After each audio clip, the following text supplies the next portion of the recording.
दैवत आदरणीय शरदचंद्रजी पवार साहेब, पृथ्वीराजजी चव्हाण साहेब, श्रीनाथ पाटील साहेब, नितीन मानगुडे पाटील साहेब, त्याचबरोबर सर्व राष्ट्रवादी काँग्रेस पक्ष, काँग्रेस आणि शिवसेना उद्धव ठाकरेंचे सगळे पदाधिकारी उपस्थित होते आणि मोठ्या प्रमाणामध्ये नुसतं आव्हान केल्यानंतर 3 दिवसात इतक्या मोठ्या प्रमाणामध्ये सातारची जनता उत्स्फूर्तपणे आली, त्याबद्दल मी सातारच्या जनतेचा मनापासून आभार व्यक्त करतो। त्यांनी अशा प्रकारची दिलेली साथ ही भविष्य काळामध्ये येणाऱ्या निवडणुकीच्या असलेल्या कामाच्या निमित्ताने स्फूर्ती देणारी ठरेल। शिंदे साहेब रेकॉर्ड ब्रेक करतील असेल या प्रचारामधली। आता माझी स्ट्रॅटर्जी आमच्या सर्वांची एकच असेल की आम्ही सर्वसामान्य जनतेमध्ये पोहोचू, सातारा जिल्ह्याच्या असलेल्या विकासाचं मॉडेल घेऊन एक विजन घेऊन जाऊ।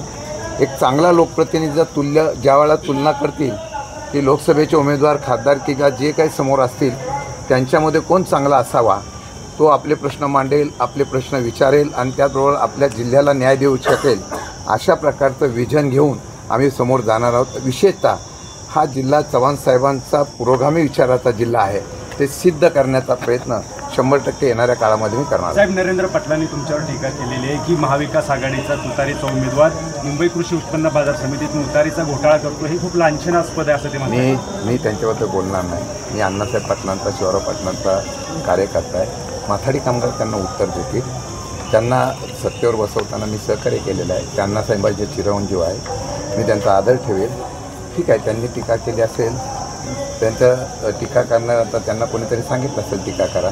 कालपासून माझ्यावर टीका करण्याची संख्या वाढलेली आहे, त्यात अजून एक भर पडलेली आहे। साहेब, त्यांचंच म्हणणं आहे 2019ला आमच्याच सहकाऱ्यांशी संगनमत करून कटकारस्थान केलं, आता त्यांना रिटर्न गिफ्ट द्यायची वेळ आली असं तुमच्याबद्दल म्हणतात। नाही, मी पक्षाचं काम केलं। मला त्या दिवशीसुद्धा लोकांनी विचारलं की नरेंद्र पाटील काय भूमिका घेते। माथाडी संघटनेमध्ये मी काम करत असताना प्रत्येकजण आपापल्या पक्षाचं काम करतो। त्यावेळेला उदयनराजे उभे होते, त्यावेळेला महाविकास आघाडीचा उमेदवार म्हणून मी उदयनराजेंचं काम केलं। मी त्यांना असं म्हणणार नाही की त्यांनी माझं काम करावं। शेवटी माथाडी कामगार निर्णय घेण्याला सक्षम आहे कोणाच्या मागं उभं राहायचं, कारण या माथाडी कामगारांना जे छत्र आणि अधिकार दिला तो पवारसाहेबांनी दिला आणि आत्ताच्या घडीला सर्वात अन्याय कोणी केला तो या महायुतीने केलेला आहे। त्यामुळे ते काय बोलतात त्याकडे मी लक्ष देत नाही आणि मी त्यांना लक्ष द्यावं एवढं मला काही वाटत नाही, महत्त्व द्यावं। साहेब, ज्या वेळेला तुमचा भ्रष्टाचार झाला त्यावेळेला त्यांनीच पहिल्यांदा तुमच्यासाठी रान उठवलं होतं की त्यांच्यावर हा खोटा आरोप केला गेलेला आहे आणि आता ते बदललं आहे। काय झाले, कालपासून 2-3 लोकांना स्क्रिप्ट दिलेली दिसते। आता मलाही कळत नाही की भ्रष्टाचार झाला आता निवडणुकीच्या 2 दिवस अगोदर अख्ख्या जिल्ह्यामध्ये वातावरण निर्माण झाल्यानंतर झाला असं सांगतात। मी उद्या प्रेस सविस्तरपणे घेणार आहे, त्या प्रेसमध्ये मी सविस्तर सांगेन जे काही आरोप केले गेलेले आहेत हे पूर्ण राजकीय आहे।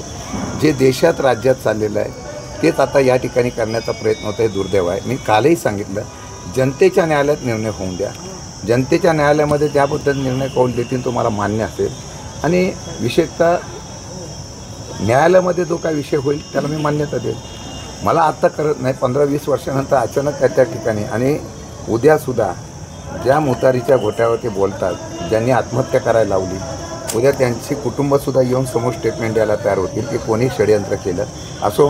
राजकारणात कूटनीतीचा प्रकार होत असतो, आपण सरळ चालायचं असतं आणि मला वाटतं की हे लोकांना माहिती आहे म्हणून हे सगळे पूर्वीचा पण आरोप कोर्टामध्ये फेटाळला गेला, आतासुद्धा फेटाळला गेला। चव्हाण साहेब, ही विजयाची गर्दी वाटते का तुम्हाला, काय कसं वाटतं?